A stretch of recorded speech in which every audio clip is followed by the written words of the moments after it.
All right, so let's recap this just to make sure we're all on the same page. So by now, hopefully you've made your list of 5 folks. And hopefully you have reached out to them via Facebook Messenger. And hopefully you've got some responses. If you haven't, don't lose heart. Just stay with it. Give them a little time, maybe give them another little nudge, and see what happens. Somebody out of those 5 are going to respond. Okay? Maybe you got to be a little bit more relentless. Maybe you're just like, listen, I'm not giving up. If none of those 5 respond, I'm going to pick 5 more and I'm going to reach out to those 5. And then after I've done that, maybe I'm going to circle back with my original 5 and try again there. Okay? So if you do not succeed at first, try again. This is so worth it. This is going to just really open things up for you and your business and for you becoming a person of influence in your local market. All right, so we got our 5. We reached out to them via Facebook Messenger. Somebody has responded and go, sure, I'd love to sit down and have a cup of coffee with you. Before I go any further, let me just tell you that there was an important city vote. The mayor was wanting to, initiate this new program in our city, and it divided our community into very distinct and very passionate groups. Okay, one voting nay, one voting yay. And so I thought, man, this is really important in the local community. I need to get in front of our mayor and ask her, like, what's this all about? And I came from curiosity, and I was like, Mrs. Mayor, I'm a local voter. I'm born and raised here. This seems to be a hot button issue. I don't know what it's all about. I would love to sit down and have you educate me on why I should vote yes. And then I want to share that via video with the public. Would you be interested in doing that? And it was an immediate yes, an immediate like, hey, here's 2 times next week where I can meet and do this. Pick one and we'll get it done.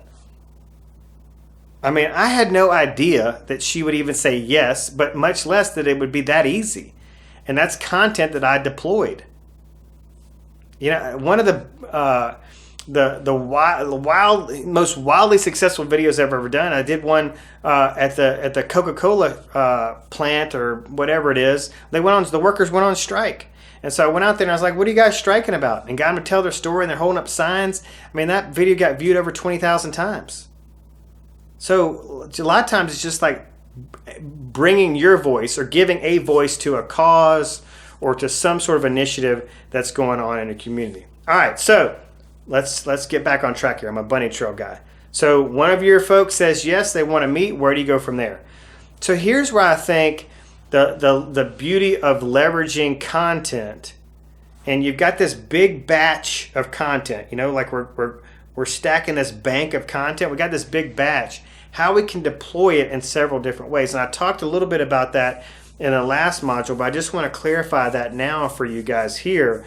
So my method for doing this is, the first thing I wanted to do was come up with a hashtag that people could follow my influencer marketing, kind of journey in my community. So I was listening to a podcast or something educational, and a point was made about the activation word of join, like join me, join Jason. I was like, oh, that's it, join Jason. All right, so I'm using join Jason. That's my hashtag, join Jason. So join Jason for lunch, join Jason for coffee, join Jason for whatever. And so join Jason was it. So I'm encouraging you to come up with your hashtag. Come up with your hashtag, and you can put that hashtag at the bottom of your post and say, hey, if you want to see prior episodes or see prior interviews, here's the hashtag to follow to go back and see the other things I've done and the other interesting people I've met with. So step 1, hashtag. Now the other thing I do is I just over coffee, typically coffee, a lot of us, we need to mind our finances, and so lunches can get expensive, and dinners, of course, are typically double what a lunch would cost, or maybe more. So stick to coffee when possible. It's not as much of a time commitment, or it doesn't seem like as much of a time commitment. It seems a little more casual, and it's a little more agreeable to your guest. But bring something to write with. Take notes. I don't even think it's out of bounds to record the conversation. That way you don't miss anything that they say. But let them see you writing and vigorously writing, and you're just asking questions. It's all about them. Now they may want to at the end get to know you a little bit more, and that's perfectly fine. But for the time being, that initial bulk part of that conversation needs to be all about them. If this is about their story and they're the hero of their story, you're just there as a conduit to tell that story, relay that story, deliver that story to the community. That's why you're there, and you need to dig deep to find all the value you can find. Go back. How did you get there? How did you survive that? How did you overcome that? Where'd you find the money? How did you find the guts and the courage? And just dig and dig and dig and dig until you get it all. All right? Now, before or at some point, before it ends or at some point during, I would say as soon as you guys hit the table with coffee, go, hey, would you mind if I get a quick selfie? I don't want to forget to get a picture, and I want to document this. 9 times out of 10, they're going to be like, sure, go ahead. If they have a problem with it, just get a picture of you at the table holding a cup of coffee, okay? But get your selfie shot, snap it, and then get right back to the interview. All right? And then after the interview, what I do is go back to my home or my office, and I formulate a really nice Facebook post with my Join Jason hashtag, and I deploy that, and I tag the business. We joined Jason for coffee at Fairhope's Coffee Loft, and here was my guest so-and-so, and I'm tagging them in the post, and maybe I'm getting multiple shares out of this.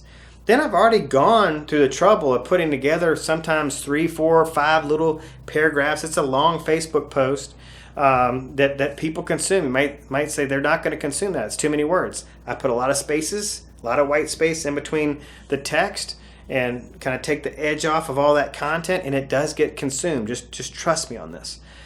But I've already gone to the trouble to create this big piece of content. And we know that this kind of content, unless people are actively using the hashtag and look at this content, which I don't think is really prevalent on Facebook right now, but who knows, at the time you're watching this video, it might be.